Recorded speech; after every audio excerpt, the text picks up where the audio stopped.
What's up, guys? Welcome back to the Cutting Room Podcast with your host again, the mass creative Damien King. As I announced earlier on my Instagram this week, that this episode will be the season finale of season two. I hope you guys enjoyed this season. Had a lot of fun doing a lot more of these videos coming from my home and everything. And I hope you guys enjoyed the content that comes out of here. So this episode, we're going to be talking about two specific people that I've kind of always felt had a lot of similarities in their careers, both in their respective fields, both in films and pro wrestling. I'm going to the first guy from the film world who I'm actually a huge fan of. Very underrated actor before finally given his flowers in the past couple years. Always been a fan of his work. Grew up in an era where I got to see all his films from when he was pretty much a nobody. Then going back on his later stuff and watching and seeing his whole career blossom into the way that it did. At the time of his height, I really believe that at the time he wasn't really understood. But for me, I always believe that there was always something there. And that's going to be Brendan Fraser. Brendan Fraser, Fraser, the way you whatever way you want to pronounce it, Brendan Fraser, has to be one of the most underrated actors of his era for the time that he was active, and finally being recognized for being the hidden gem that he is. Um, Sorry guys, that was my dog. So Brendan Brendan Fraser has to be one of the most underrated actors that I have ever seen. One of the very early films that I ever got to see Brendan Fraser in was Bedazzled. To me, Bedazzled is one of my most comfort, one of the most go-to comfort films I've ever watched. Um, there's so much going on in the movie Bedazzled, and the reason I'm talking about Brendan Fraser in this episode is because in both film and pro wrestling, you have to know how to navigate through the higher ups. You have to walk and chew bubble gum. You need to maneuver and know how to get through a room full of vultures and play the part in a sense because you, to be a star in Hollywood, you have to know how to play the game. It's a line that also comes from the TV show Entourage. It's one of my favorite scenes with Ari Gold and Vinny Chase, where he asks him, what am I doing wrong? He's like, you just don't give a fuck. You refuse to play the part. You refuse to play the game. That's something that I felt like Brendan Fraser did really good, but was just dealt with a bad hand very early on. A lot of you guys don't. If you guys don't know, Brendan Fraser was at the height of his career in the early 2000s. Around the mid 2000s was when something went wrong, and there was something that wasn't being told to us at the time. But then later on, finding out what actually happened, he was actually blackballed from Hollywood. So my early exposure to Brendan Fraser, like I said, was the film Bedazzled. It was a film that I got to see when it first came out. I got to see it in theaters. I remember the trailers dropping. I remember it was like the most, uh, at the time, it was the most, promoted movie for that year. I think what year would have to come out? It had to have been 2002. 2000, it was had to be between 2001 to 2003. I also had it on DVD, but when I saw it in theaters, it was so funny. It tells us the film. I'm not gonna go into the full details, but from basically like a little Cliff Notes version of the film, Bedazzled stars Brendan Fraser. It has Elizabeth Hurley as the devil. It has a bunch. It has like a very not SNL, but like had all these actors had really good comedy chops, great comedic timing, great casting for the side characters. The reason I say that, if you haven't seen Bedazzled, tells this tale of Elliot Richards, who is basically a geek, and wants to be loved by his peers or his coworkers, wants the love of this beautiful girl at his work, um who's also has no interest in him, doesn't even know he exists. Then he kind of like out loud asks, I'd give anything to be with that girl. And then the devil just shows up, played by Elizabeth Hurley, and gives him 7 wishes for exchange for his soul. Um, so it's a pretty like early 2000s type of movie plot, you know. And if you really think about it on paper, the film should have failed. It was actually a remake because there was an original Bedazzled prior to that, but it was a film that was destined to fail, but it didn't. Box office wise, I'm not sure how much it did, if it did well or not. I don't think it did. I mean, it was probably like they probably broke even. Probably the studio probably broke even on that one. But there's so much more in that film. Let's talk about the performance by Brendan Fraser in that film. Brendan Fraser has to play not only Elliot Richards, but 7 different versions of Elliot Richards. And the makeup that was done for this film has to be, it goes up there with the guy that did the makeup for Come to America. um I forgot, at the top of my head I can't think of his, Rick Baker. I'm not sure, I doubt Rick Baker was on this one, but because it was kind of out of his style. But I would put up the makeup for and all the hair and wardrobe that was done for this film up there with Rick Baker, because he has to play 7 different versions of himself. The first one, we'll get into it, has to be the Colombian drug lord. Now, he has to obviously speak Spanish, Brendan Fraser. And instead of ADRing it, or dubbing the Spanish into it, um he actually speaks Spanish. He actually learned Spanish and tried very hard. And he was so, I don't know if anyone has never seen Bedazzled. The only scene that you need to see from this film to want to watch the full film is the whole scene with the Colombian drug lord where he plays Pablo Escobar. So how he gets into that is, well, obviously the devil gives him the 7 wishes. The first one, he says, I wish I was rich and famous, or no, I wish I was a rich and powerful. Obviously, what goes wrong with these wishes is that the devil says, okay, I'm gonna give you an over exaggerated version of what you're asking for, and it's not gonna go the way you planned. So the devil's already tricking him. I quote this movie so much, and my favorite scenes have to always be with the Colombian drug lord when he comes downstairs. Well, first of all, the Gypsy King song, Ben Ben Ben Maria, is playing when he wakes up, and it's, he cheers for all his house and everything. Comes down the stairs, and he sees his butler, and his butler is like, señor, buenos días, cómo estás? And then he's like, ¿qué dices? No hablo español. Un momento, estoy hablando español.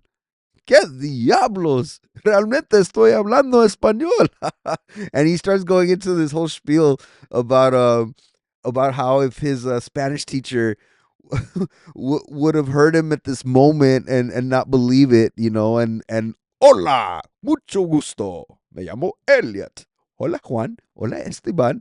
And probably one of my favorite quotes has to be when he asks his wife, who ends up cheating on, well, in the film, Allison, the girl that he's into, he said, I want to be married to Allison and be rich and powerful. So he becomes a Colombian drug lord, and then is married to Allison. But obviously, in those situations, when a man's rich and powerful, doesn't really pay attention to his wife. So obviously, she hates him and is cheating on him with her English instructor, who's played by the guy that plays one of the hackers from Swordfish. I can't name him at the top of my head. It's probably the only other role I've ever seen him in, other than Swordfish. But it's when he confronts her when he finds out that she's cheating, and he goes up to her and he's like, "Corazón, corazón, estoy pensando cómo van las clases de inglés, progresando." Like, It's so funny, and only Brendan Fraser can pull off this and it not be ridiculously bad. Because something that Brendan Fraser, one of the tools that Brendan has always had, and we're going to go into some of his films a little bit later on in this episode, but it's just one of my favorite performances from Brendan Fraser in this movie because he provides a sense of innocence. It's one of the tools that Brendan Fraser has always had. When he puts his innocence in there, it's we can believe that he is not an idiot. He's just genuine.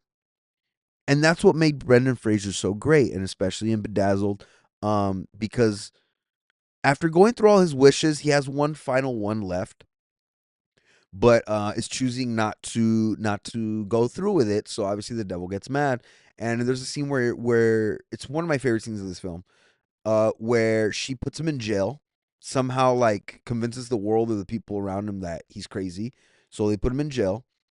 And then he gets in there, and I guess she's like, spend a little time in jail, get your thoughts together. And he's in there, and in the shadows, and sitting there in one of the bunks, is this guy, and he's like, he notices that he was put in there by a female cop, and the first line he says is, she's the devil, that one. She's the devil, that lady cop. And he's like, yeah. And he's like, so what you in for, brother? Eternity. Ooh, must have did some bad shit. Yeah, I sold my soul. Hope you got something good for it. Actually, I got nothing for it. It's a bad deal if you ask me. And I'm not asking you. Doesn't really matter though. Can't sell your soul anyway. Doesn't belong to you in the first place. Oh yeah, who does it belong to? Belongs to God. That universal being that binds and moves us. And it's just this perfectly he starts I think it's midway through that scene what I just quoted. And you could tell by the way I quote this movie is how much I love the scene. Because it it's at first we're just like, who's this guy that he's locked up with? And he's smoking the cigarette, he's lighting it up, and he moves around the cell, and they kind of like, I love the way this scene was directed. Now look back if you actually look at that scene, Elliot starts off by staring out the window away from the other cellmate and is not facing him. But then when the cellmate stands up and starts telling him, he's like, doesn't your soul doesn't really belong to you in the first place, and that kind of gets Elliot's attention. That's when Elliot turns around and sits on the bunk and now acknowledges the cellmate, and he tells him, it belongs to God. You know that the devil's gonna try to confuse you. That's their gig. But then when you start to realize that and realize what you're meant here to do, you're gonna get it. And it's this beautiful moment where Brendan Fraser gives that like lean forward, and he has his mouth like partially open, and he's like, "Who are you?" And the cellmate just blows the cigarette smoke out, and he like gives this little grin and looks at him, and he's like, "Just a friend, brother, just a really good friend." And he sits down, and the scene ends. You obviously take it that that's God, and it didn't do it in your face. It did it very subtly, and I always love that scene. And some scene that if I'm trying to convince somebody to watch Bedazzled for the goofy cheeseball type of plot that it is, there's only two scenes I'm going to show them. If you want great comedy, I'm going to show them the scene with the Pablo Escobar. But if I need to show somebody what this film is really about, I'll show them that jail cell scene. And such a great film. Now let's wind it back a little bit on Brendan Fraser. Brendan Fraser blew up on the scene with the film Encino Man with Pauly Shore. Then after that, did a serious film called School Ties. And I recently saw School Ties to do my homework on this episode. If you haven't seen School Ties with Brendan Fraser, you need to watch it because it's not just Brendan Fraser in that film. It has Brendan Fraser, Chris O'Donnell. It has Matt Damon, Cole Hauser. Who else was in there? Anthony Rapp. I think he was. Anthony Rapp played the guy with the glasses in Dazed and Confused. Um, who else is in that movie? I believe that was pretty much the whole cast. That that really meant something to the film. But it's about. It has to do with Brendan Fraser plays a senior brought in a senior high school quarterback brought in his senior year to because he's a star, but is brought into I think a Catholic school, but then they're all anti-Semites. Anti-Semitic racism is dealt in the film because he's Jewish and has to hide it from his teammates and his classmates, and then he deals with that. In that film also is the girl that plays Kayla, his girlfriend in Airheads. Now, Airheads is another film that I loved Brendan Fraser in, that I saw before School Ties. Um, it tells a story, about the band, the Lone Rangers. They hold up a radio station to get their demo played on the air because they feel like that's what's gonna be, that's gonna make their career, which is what usually was done in that era of rock and roll. In the whole rock and roll scene, you get your song played on the radio and you're basically a hit. Now it's another movie where only Brendan Fraser, along with the comedic geniuses of Adam Sandler and Steve Buscemi, who are his bandmates, help him out, along with the other members of the cast that also play their parts very well. Um, but Airheads tells the story of the Lone Rangers. They hold up a radio station, Rebel Radio, and they try to get their record played on the air. So it's a hostage situation, basically the feel good John Q film with the rock band. Instead of a hospital, it's a radio station. And it's also the same film location that they did Die Hard in. Um, but I loved Airheads, and then actually I think in Variety, or that Variety segment where two actors sit down and kind of talk about their careers. Adam Sandler sat with Brendan Fraser, and they talked about their how much fun they had on that film. And there's a lot of pro wrestling nods in Airheads that I think a lot of people don't realize is that the first one that we get is when Brendan Fraser asks, the undercover cop when he comes up to the door and he asks him, you know, who would win in a wrestling match, Lemmy or God? And the guy answers obviously Lemmy, just to answer because Lemmy's the front man for Motorhead. And he says, Lemmy. And Steve Buscemi says, eh. And he's like, God. And he's like, trick question. Lemmy is God. So Lemmy is the front man for, that's the first pro wrestling nod that we get is when he asks him who would win in a pro wrestling match. Another thing that people don't get is that this is actually before Motorhead sang the theme song for both Triple H and Evolution. And Lemmy does actually appear in the crowd, one of the scenes that in the crowd members for in Airheads. Um, Another nod that we get from pro wrestling. This is before he was the WCW World Champion, but David Arquette appears as one of the hostages in Airheads.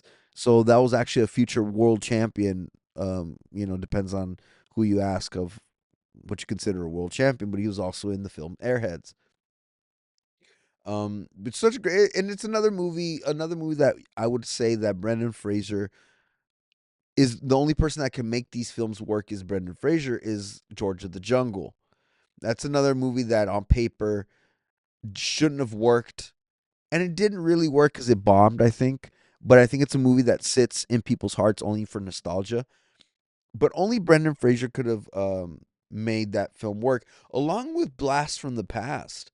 These films are all goofy plots that shouldn't work. But Brendan Fraser made it work, all because he always put his heart into his performances. And that's really what a pro wrestler sometimes has to do, is that even though your booker or whoever's, the writers behind, if a pro wrestler doesn't believe, or a pro wrestler doesn't always agree what's being given to them, what's being presented to them, what storyline they're doing, what match they're wrestling, or who they're wrestling, who they're feuding with. They're not always going to agree with it, but it's their job. It's their job to go out there and make chicken salad out of chicken shit. That's what Brendan Fraser was so good at.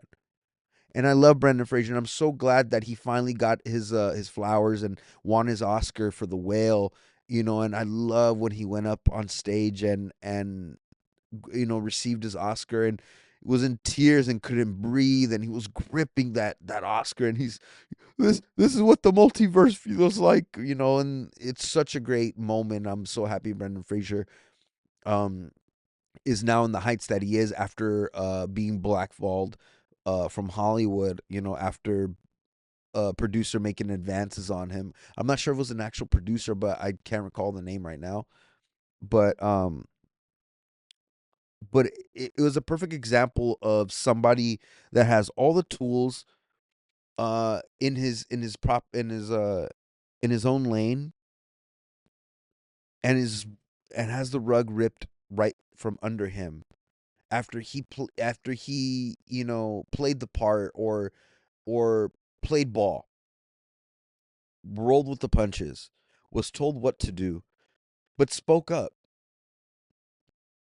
because it ended in semi tragedy, because for many years we didn't hear from Brendan Fraser, and in the beginning of this episode I talked about how I'm going to compare two people from two different realms, but I felt were always similar, but both their outcomes ended very differently.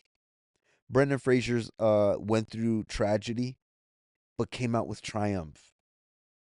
Now there's a wrestler that had some triumph, but it ended in tragedy.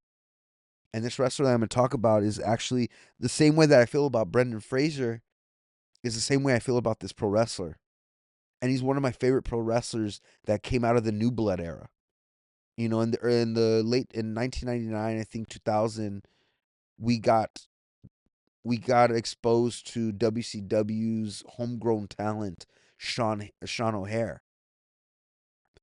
When my first exposure to Sean O'Hare was when the WCW invaded the WWF, when they did the whole invasion angle.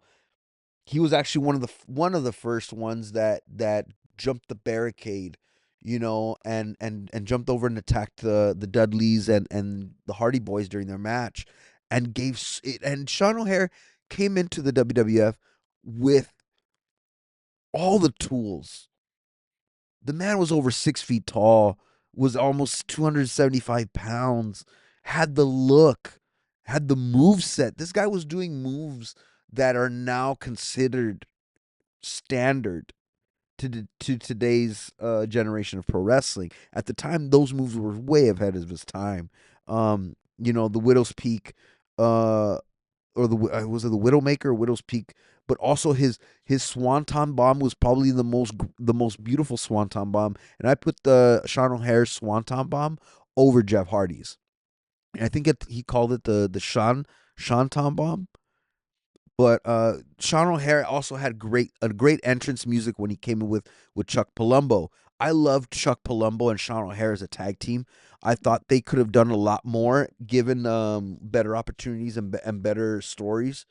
Um, but why I compare Sean O'Hare and Brendan Fraser is that both of them had the same move sets. They had the same capabilities to be that star. But Sean O'Hare, unlike Brendan Fraser, didn't play ball. He didn't really care. It kind of really, uh, it showed through the screen. It just always seemed that Sean O'Hare just was just like, yeah, I don't care. Yeah, well, whatever. Like, I don't give a shit, man. I'm a dick. Like, he always gave that like dick attitude. The one that he was for sure one that I felt like couldn't be fucked with. You couldn't even do a rib on Sean O'Hare. He would for sure confront you, and that's also true because I watched a lot of interviews from people who worked very closely with Sean O'Hare, guys like Chuck Palumbo, and all those guys from the New Blood. I think um, Mark Jindrak was part of that group. Um, Sean Stasiak, they all talked about how Sean O'Hare just, he just didn't blend well. And I think that's probably what happened. Sean O'Hare didn't blend well with the WWE, WWF style compared to what WCW was doing. They wrestled a different style, you know, um, and it really sucked because I think that's when it didn't mesh well. That's when they brought him down to OVW, and I heard he did. I kind of went back on some matches. One of my favorite Sean O'Hare matches.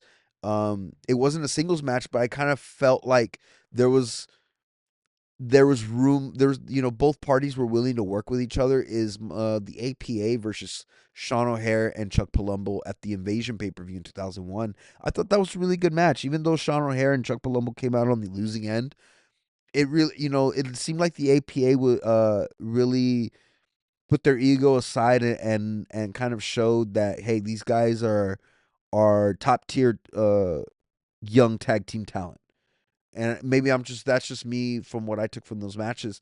But I think matches like with the Undertaker and Kane versus Sean O'Hare and Chuck Palumbo, where it was just a squash match, that those matches kind of showed that WWE was really trying to show that we're superior. WCW is beneath us, and it sucks because Sean O'Hare, after coming out of OVW and going back on the main roster, on shows him with SmackDown and Velocity, that's when they put him together with Roddy Piper, which was very odd. I thought it was kind of odd. I remember watching those SmackDowns. It was during the whole Brock Lesnar versus Mr. America angle, and I think Sean O'Hare had the look and he had the moves and everything. He probably just didn't have great promo skills, and they link him up with one of the best promo guys in the business at the time, being Roddy Piper. But it just didn't go well. And I think after that, I think Roddy Piper was fired after doing some interview, and then they were like, well, there's no point. I think Sean O'Hare also mentioned that his release from WWE was mutual, and after that, I think Sean O'Hare started boxing. He lost a boxing match or an MMA match with Butterbean, real bad. It looked really bad. He looked really in a real bad place, and I know he struggled with a lot of um you know substance abuse. And when I'm saying his career was triumphant but ended in tragedy is obviously because he took his own life. He hung himself in his own parents' house. Um, and it's very sad that a guy that chose not to play ball and had all the tools and everything could have been a big star, especially in this new day and age of pro wrestling. He just didn't care. Unlike Brendan Fraser, he was persistent. Brendan Fraser is a perfect example of when you're persistent, no matter how many years it takes. He's been 30 years in the business before winning his Oscar. And I wish that would have been the case for Sean O'Hare, one of my favorite underrated wrestlers of all time. The biggest missed opportunities, one of the most missed opportunities, talent ever, Sean O'Hare. And these two people, you have to admit it, both Sean O'Hare and Brendan Fraser look alike. I don't know, maybe it's just me, but they for sure do look alike. In a certain era, Brendan Fraser looks like a certain era of Sean O'Hare. But the purpose of this episode, I hope you guys take this from it. No matter what field you're in, whether you're a pro wrestler, whether you're an actor, whether you're in the business end, whether you're sales, in anything that you do, it doesn't mean you're gonna have to sell out sometimes, but you gotta pretend to. You can't just always be very hard headed. You can't be hard headed. You have to be willing to sometimes lose to win. And that's a line that I took from a movie, Suburban Commando, with Hulk Hogan, where that's strategy. Sometimes you got to lose to win. Sometimes you got to take a step back to make 10 steps forward. And I hope you guys enjoyed this episode where I compared the careers of Sean O'Hare and Brendan Fraser. If you haven't checked out any of the films that I've mentioned of Brendan Fraser, and I'm not talking about them. I mean, yes, I know when people think Brendan Fraser, they think The Mummy. When I think Brendan Fraser, I think School Ties, Encino Man, Bedazzled, Blast from the Past, and Airheads. When I think Sean O'Hare, I think most the biggest missed opportunity in pro wrestling. And I believe that with all my heart.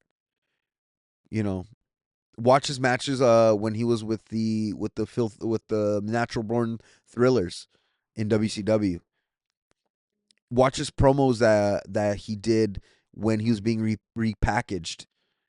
If you guys don't remember, Sean O'Hare was actually the guy that convinced Don Marie to flash the crowd in the Ruthless Aggression era.